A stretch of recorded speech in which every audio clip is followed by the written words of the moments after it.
Welcome into another version of the Chop Shop. Glad you're with us as we inch closer and closer to the NFL draft. Trey Wingo here with my good friend Mark Schlereth. Stink, we have a lot to discuss this week. There are a lot of very important topics in the NFL, but I think we have to start with the most important, significant thing that I've seen happen in the league over the last 7 days. Your personal battle with the New York Jets. What the hell, man? Where did this come from?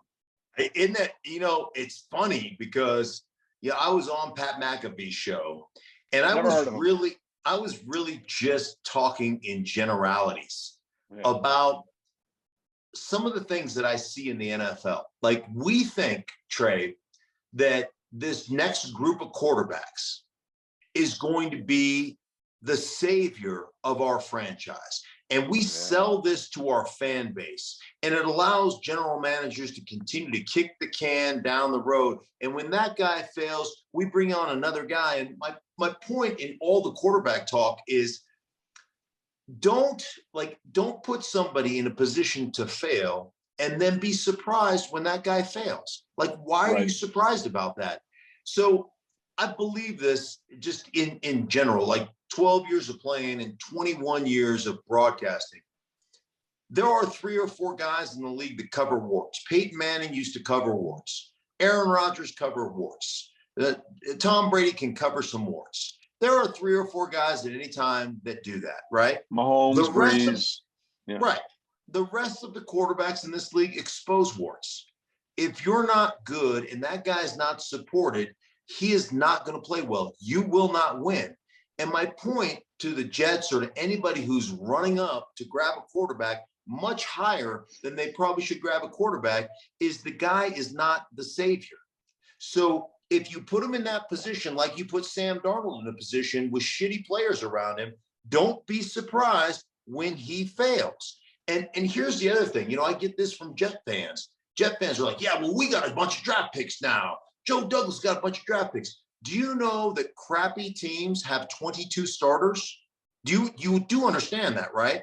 I mean, like, just because you have some starters that should be backups, you don't say, hey, guys, we're only going to play with 7 today on defense because the rest of them just they're not legitimate NFL starters.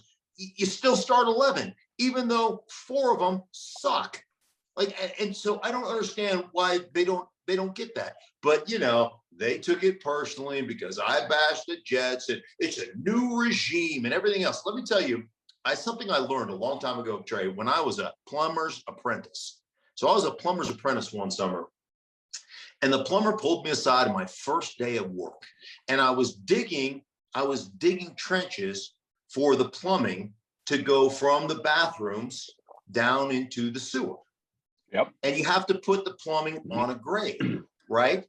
So and the plumber said, as long as you will understand this one rule of plumbing, he goes, you are going to be fine. Day one, I'm going to give you the coup de grace.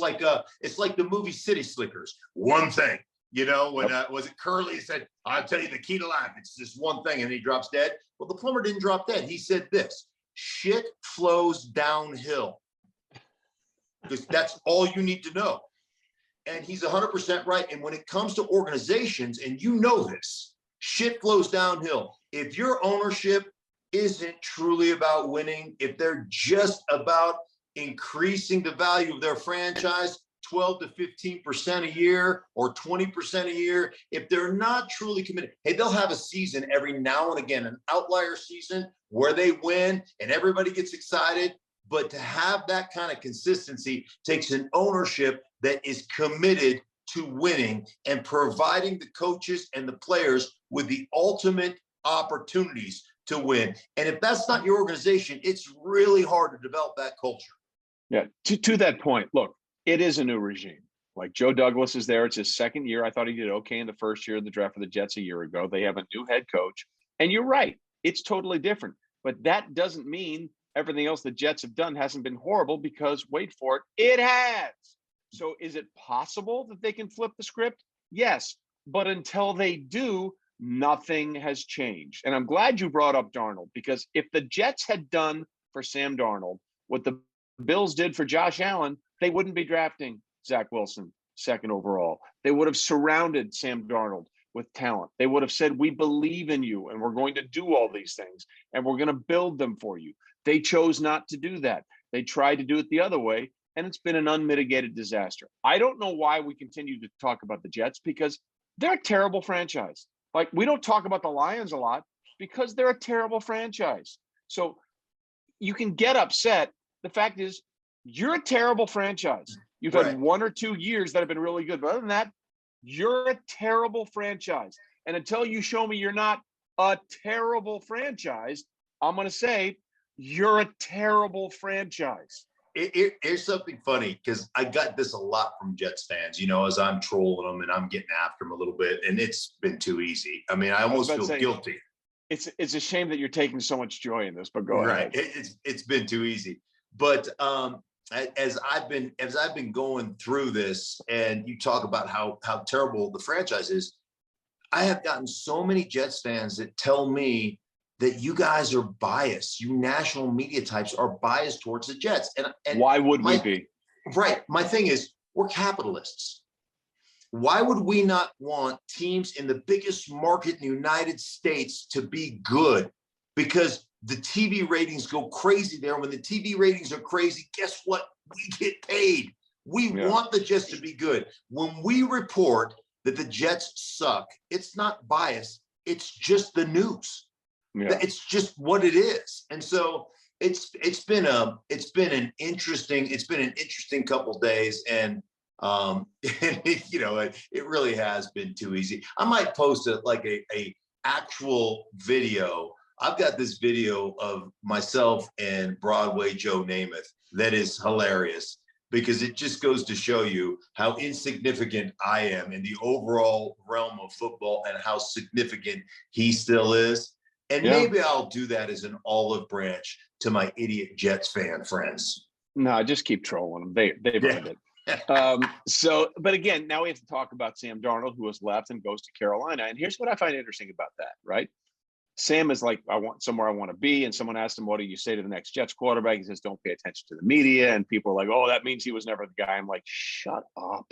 If you think that was the problem with your franchise, you don't have a clue, and you should probably follow the net. Okay. So now Sam goes to Carolina. Here's what I find interesting about Carolina. I believe Matt Rule is going to find a way to get it done. He's fixer-upper as a head coach, is what he does. Wherever he goes, he fixes it up and makes it better. But here's the caveat about Sam Darnold, which I find very, very interesting. Carolina picks 8th in the draft. Sam Darnold's 5th-year option has not been picked up yet. The deadline for Sam Darnold's 5th-year option is May 3rd.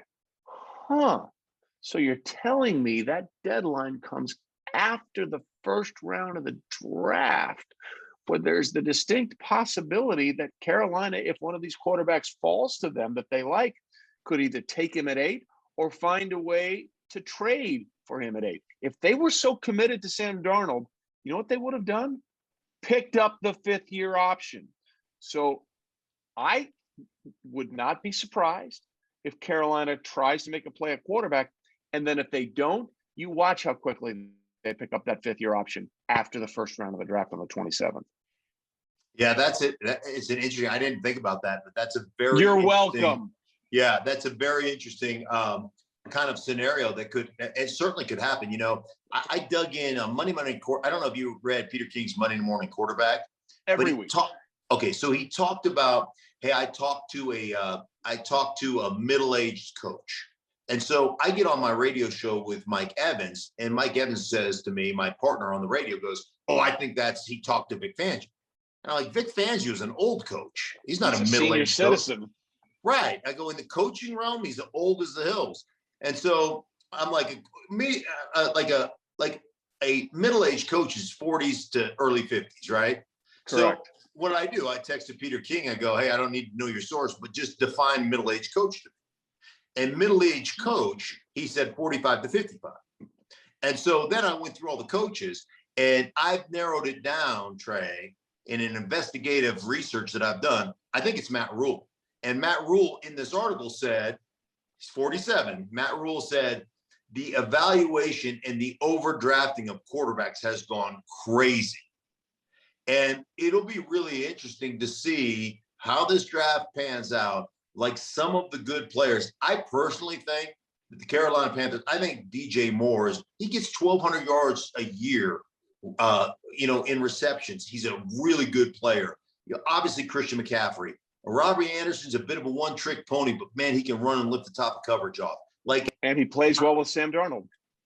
And he does. I think they could pick one of the top offensive linemen and solidify that group for Sam Darnold, and they could have the makings. And I'm with you on Rule, because I think Rule is a teacher, and I also know he is really relational with his players. He's really trying to connect at a deeper level. And, you talk about culture building and you talk about growing a football team. That's what it takes. So it'll be very interesting to see exactly what Carolina does with that 8th pick. Yeah, they have options available to them. Okay, so then there's the team that has moved up to the 3rd overall selection, and that's the San Francisco 49ers. And depending on whom you listen to and whom you believe, they're either in love with Mac Jones, Trey Lance, or Justin Fields. It just depends on where the wind blows and what the dew point is, and whether the person is wearing a green sweater or a red sweater that day. That's how the information has changed. But Kyle, you've been around him a long time. You saw him when he was a pup, holding the cable for his dad when he was your head coach in Denver. Of those 3 quarterbacks that I just mentioned, which one do you think is most likely? Because let's be honest, we both agree, right? They don't make the trade up for 3 to pick a plethora of players. There is a guy that they believe will be available to them, assuming Trevor goes 1 and Zach Wilson goes 2, that they really, really like. And that's why they made the damn trade. Yeah, they went up for one specific player. Thank you. Yeah. And so who that player is, that remains to be seen. Obviously, we'll find that out on draft night. But you don't do it. You don't do it if it's not a quarterback, right? You don't do it if it's not a quarterback. 100%. And Jimmy Garoppolo is he got them to a Super Bowl. He can spin it. He hasn't been able to stay healthy. Okay. And so here's what I know about Kyle and about Mike when it comes to quarterback philosophy. They want a guy whose default mechanism is the neck up. Intelligence. That's what they want. They also want a guy that, to me, this is going to sound crazy. Tom Brady is the greatest scrambler in the NFL because he scrambles within about a 2-yard to 2-yard box. He moves around. They want a guy that eviscerates people from the protection of the pocket, that can move within the pocket without, to feel the rush or to sense the rush, but to keep his eyes down the football field. San Francisco, if you talk to coaches around the league, which I talk every week, I talk to multiple coaches around the league. Every coach I have talked to about the running game, guess who they study? The 49ers. San Francisco. Yeah. 100% of the coaches in this league are studying San Francisco's running game. And they do such a good job with receivers and tight ends and fullbacks and changing personnel groupings. But what they really do a good job of, Trey, they're pre-snap motions, they're pre-snap shifts, and creating angles to take a guy who may not be as physical or may not be as gifted and putting him in a really advantageous blocking position. And maybe it's a wide receiver that inserts as he crosses the line of scrimmage, inserts in the line of scrimmage, and he's got the outside linebacker, right? And he's just cutting him off, and they're running that cutback game. And so to me, they just do this unbelievable job of creating a running game. And so they're not looking for that quarterback that says, hey, let me hold the backside and give the run pass option stuff. They're not looking for, RG3's running skill sets. They're looking for a guy that can operate in the pocket, that's fast enough to get out and keep the boot game alive, but not go out there and run around because they don't want to lose the protection of the pocket. And they don't want a guy that's a scrambler. I just believe that all signs point for me to Mac Jones. I could be completely wrong. But that's just knowing the history of that offense, studying that offense in the off seasons. I just feel like that's the direction they're going to go. By the way, Mac Jones, the current guest on this week's edition of Half Forgotten History on Trey Wingo, presents on my YouTube channel. You might want to check that out. Just throwing that out there. A lot of why wouldn't you? Mac Jones had to say. Exactly. Then there's another team I want to throw out to you that I don't think enough people are talking about and we're dealing with quarterbacks here because I get it. They're this bright, shiny thing that moves the needle and people want to realize they want their quarterback, even though you can have a crappy team around a good quarterback and you're not going to get anything done. See the Super Bowl with Patrick Mahomes when he ran for his life against a subpar offensive line. That's just my personal philosophy about team building, but that's not the reality we live in terms of what people want. The Philadelphia Eagles sit at 12. They have potentially 3 first-round draft picks in next year's draft. If Carson Wentz plays 75% of the snaps or 70% of the snaps in Indy and they make the playoffs, they get the first-round pick from Indy. That would give them not 1, not 2, but 3. Not this one, but this one, 3. Something you're familiar with. All right, the right middle there. one. The middle, right. You don't have enough information on Jalen Hurts to know whether or not he's your guy based on last year. He might be, and he could be. But if you're honest with yourself, you don't have a big enough sample size to judge whether Jalen Hurts is going to be the guy going forward. And your other option is Joe Flacco. God bless him, Dominus Fairness, get on the bus. He's well past his prime, but he can still sling the deep ball.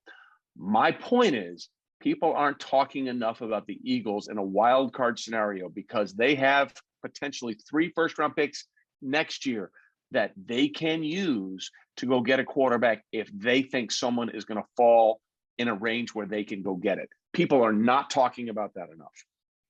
Yeah, you know what's interesting about that is, so these quarterbacks are going to be elevated to a place where they probably shouldn't be drafted, right? I mean, that's just the way. Trubisky. It happens every year. They're going to be elevated. You know, one of the fascinating things to me is every year they say, well, next year quarterback class isn't as good, so you better go get one. I've heard that for 8 straight years, and every year they rave about the quarterback draft class. We're talking about potentially 5 or 6 going in the first round this year in what was not supposed to be a good quarterback draft.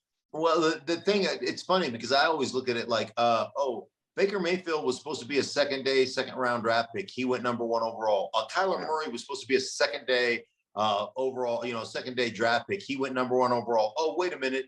Joe Burrow was supposed to be a 6th or 7th rounder when he started his senior year. He went number 1 overall. So don't give me this line of bullshit about, they don't have any, terrible good quarterbacks. I can't find one. All right, somebody's going to go. There are going to be 2 or 3 guys that go, 8 bananas and get themselves up into the first round. That's just every year. There's plenty there. But I like your point. And here's the great thing. Like, I don't believe Denver at 9 is sold on any of these guys. And I really think, you look at the history of George Payton, their new GM, and what he did in Minnesota. They've traded back. They've accumulated draft picks. I look at this roster. This roster is not good enough. It's not good enough to compete in your own division. Just flat out isn't. And so I look at where they are right now. Think about trading back even from 9 to 12 if there is a quarterback available. If Philly really loves and Fields falls to them. If they really love that, think about the just capital of really good players that are still available. So if 5 quarterbacks get pushed up in the top 10, that means there was one guy that was rated above everybody else. Every other draft pick is rated in front of those quarterbacks. That means you're going to have 4 top 10 draft picks fall below number 10. You're going to have the Surtains of the world. You're going to have the Penei Sewells of the world. You're going to have guys that are going to come to you. And I tell you what, Jamar Chase, Rashawn Slater. Yeah. Right. There could be a windfall of great talent at 11, 12, 13, 14 for you as a franchise, where you can also pick up a 2nd or 3rd rounder. I mean, there's an opportunity to really do some great things for your franchise when it comes to building your roster. Yeah, it's going to be really interesting. And again, I don't have any inside information, but I'm just telling you, if the Eagles are honest with themselves, and I don't know how honest they are with themselves right now, like they fired a head coach who took them 2 years ago to a Super Bowl championship over a really good New England team, and somehow he fell out of favor. So I don't know how honest they are with themselves. You don't have enough on Jalen Hurts. You don't know. And if you draft one of these guys, it gives you a year. And you know what you don't? If Jalen Hurts develops, you know what you have? a valuable commodity you can move to somebody else. So we'll see what happens there. All right, a couple of things we need to talk about too. You're hearing a lot of teams through the NFLPA basically saying, hey, cool, NFL, that you want to go back to almost a full sort of off season and preseason before the regular season, but I'm not feeling it. We've heard a lot of teams saying, yeah, we're not going to do these voluntary things. The Denver Broncos are one of those. We've had several other teams say, we're not going to do anything that's voluntary. We're going to do all this stuff. And I guess my question to you is, because your line about the preseason, which I agree with, it may not count, but it matters. But we just came off a COVID 2020 season where we didn't have any offseason. We didn't have a single preseason game. And football looked like football. And I get it. Coaches and players want more reps. And there are the Austin Ecklers of the world, the Tony Romos of the world, the Victor Cruzes of the world that made rosters and became really good players in the NFL because of their ability to play in preseason games. And that was taken away from them. And there were probably a lot of undrafted free agents that didn't have a chance to make a team, that might have made a team under more usual circumstances. But outside of the money generated by local TV and local radio and nationally broadcast preseason games, why do we need them? Yeah, Trey, it's a good point. And I can answer that, why they're important. Like the good teams with veteran players that have a ton of starters coming back, could you get by, that have the same system and the same coaching staff or the same language? Could you get by with doing it virtually? With those teams, absolutely. But here's the problem. We have created this class system, the league has, the Players Association has, by agreeing to the rookie wage scale is really the onus of this. So, and I've told you this before, I told DeMaurice Smith when they were talking about this rookie wage scale is like, you guys are absolutely crazy if you think we're going to save money on the guys coming in and pass the savings on to the veterans. Yeah. So I used to go to this bar in Alaska called Chill Coot Charlie's, and you could buy a t-shirt that says Chill Coot Charlie's, where we cheat the other guy and pass the savings on to you. If you think that they're going to save millions of dollars over here to spread it out over here to the middling veteran players, you're high. So what's happened is you've created a class of players, and I call it the 80-20 rule, where 20% of the players make 80% of the money. And then the rest of the players, you save money on. You get first-year guys, you get rookies, you get guys that don't have any experience. Here's where it hurts. When you don't get on the field, you don't learn techniques. The only way you learn in this league is by getting your ass whipped. And then you're like, oh, shit, I'm not going to do that again because I don't want to get my ass whipped again. Well, what ends up happening when you have a football team that suffers some injuries? Now you have to play guys that don't know how to play, that shouldn't play. And oh, by the way, you're asking a couple of guys, take the offensive line, for instance, and this is where it's one of the most glaring parts. Take Kansas City, Super Bowl. This is where it's one of the most glaring things. You lose a couple of starters, and you got to put Johnny Slapdick in, who no fault of his own. It's one of my favorite jerseys, by the way. Yeah, Slapdick, number 64. Johnny Slapdick couldn't block his way out of a wet paper sack, and now I gotta. Hey, you're in charge against JPP and against Shaq Barrett. You're in charge of protecting our $500 million asset. Good luck. Have fun with that. Vita Vea too. And that is truly where it becomes really, really important. And it's one of those things, you don't see it until you see it. It's like the picture, and you're like, you won't see it until you see it. And you see this, this beautiful scene, and it's like, oh man, that's gorgeous. Look at that. And then all of a sudden you look at the shadow on the guy's forehead, and it's like a penis is hanging on it, right? And you're like, oh, I see it now. I see it, right? I don't want to see it, but I see it. I saw it. Thanks for that analogy. No, you're right though. You're right. Look, I get it. I'm shocked after what we went through that I said this last year once COVID hit. I'm like, they're not playing a single preseason game. It's never going to happen. And I'm really surprised that they're going to play another one, except for the money. And the NFL is really good at playing the long game. And speaking of the long game, the salary cap went backwards this year, just in time for the NFL to complete all these multi-million, billion-dollar TV deals. So they cry poor, and it works. And they just made another $100 billion, man. They just made another $100 billion. Like, the NFL plays the long game all the time, and they come out smelling like stacks of flipping cash. Yeah, they do. And it's funny because here's the counter for the PA. They had this proposal by the NFL for negotiation 2 months ago, sitting on their desks. And the NFL said, hey, we sent you the proposal. Hey, guys, what do you think about the proposal? And then 4 days before they had the voluntary workouts, they're like, yeah, this doesn't work for us, right?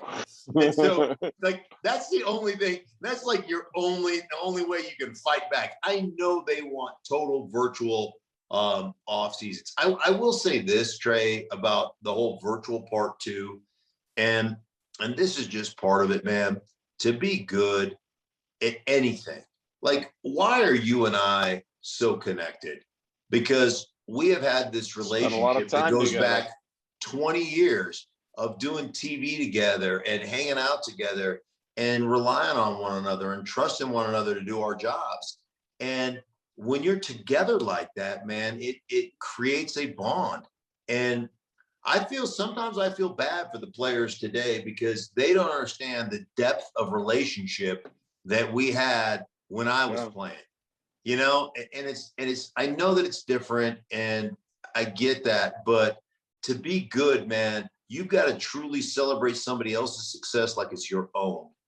And if you're not tied together that way, it just doesn't happen. And that's one of the things that's really kind of, to me, missing in this game to some degree. By the way, our fine producer, Nita, just texted me and said poop stories. That's why you and Mark are connected, because as we know, poop is never what? It's never not funny.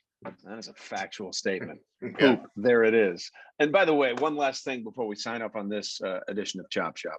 You and I are old enough to remember doing NFL Live a few years ago where Tony Romo, then the Cowboys quarterback before he came, oh, Jim, I don't know, it looks good to me, broadcaster, was barred by the NFL from holding a fantasy football convention in a hotel because the hotel was in Vegas.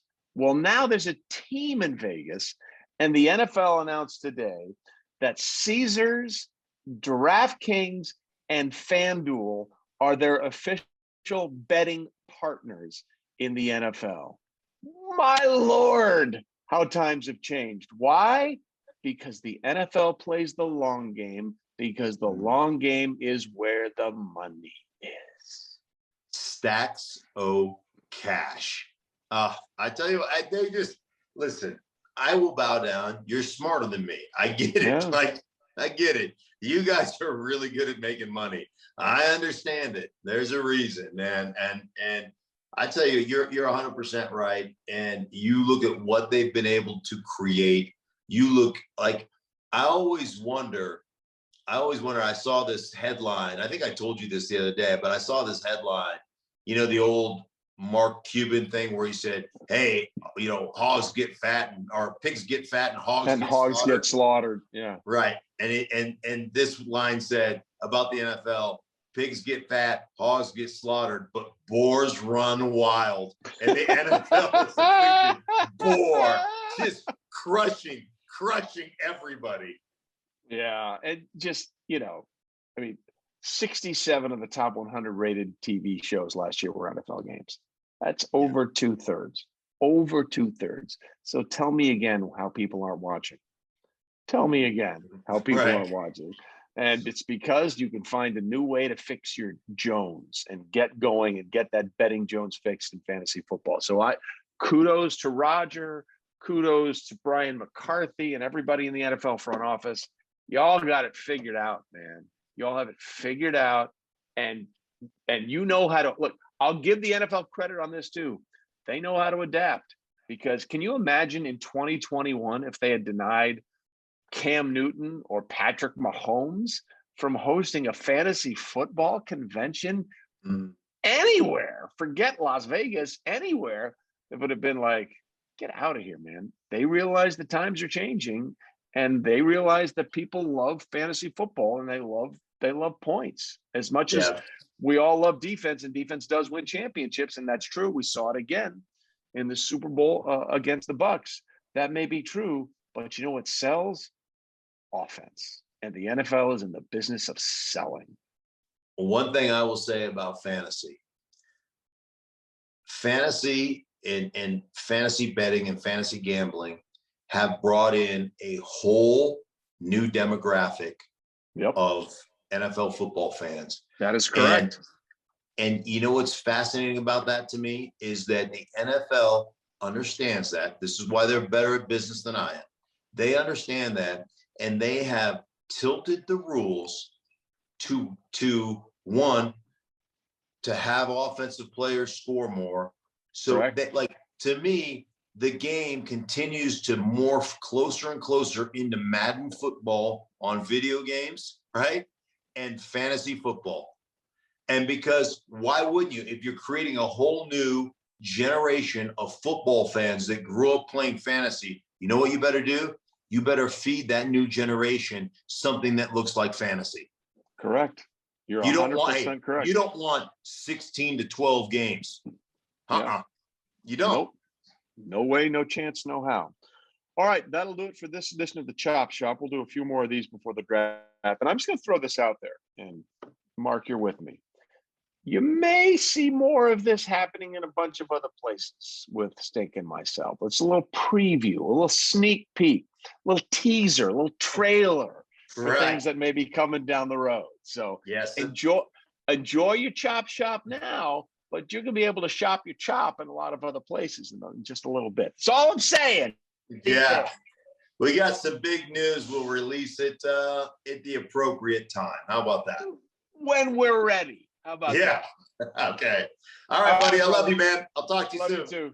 We'll see you later, penis face. See ya. Yeah.